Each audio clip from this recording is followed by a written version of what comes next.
जय जोहार संगवारी, आपन के बहुत बहुत स्वागत है। संगवारी आज के हमारे छत्तीसगढ़ के अद्भुत जानकारी में अपन जाने मिली। हमारे छत्तीसगढ़ के एक ठन ऐसे गांव जहां शराब पूर्णतः बंद है, मतलब शराब बंदी है। और संगवारी मजे की बात ये है कि वहां जुर्माना के साथ साथ इनाम की भी व्यवस्था है। कैसे जेहा पी के ही तेला जुर्माना और जे पियैया के नाम बताई तेला इनाम। तो संगवारी अगर आप मन गाँव के बारे में जानते हो तब तुरते कमेंट करो, और का पता आप मन वही गाँव से हरो तब हो कमेंट करो।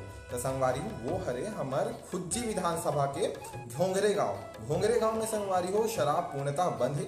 वहाँ जो शराब पी के ही तेला 2000 के जुर्माना देल पड़ते और जो बताते संगवारी हो तेला 500 के इनाम। तो संगवारी ये प्रकार वह आदर्श गांव के बंदी है। और आप मन तो जानते हो संगवारी हो, अगर हमारे ग्रामीण अर्थव्यवस्था और ग्रामीण क्षेत्र संगवारी विकसित हो ही या विकास कर ही तभी हमारे देश विकसित हो सकते। तो आप ऐसे जानकारी चाहिए तो हमारे पेज ला फॉलो करो।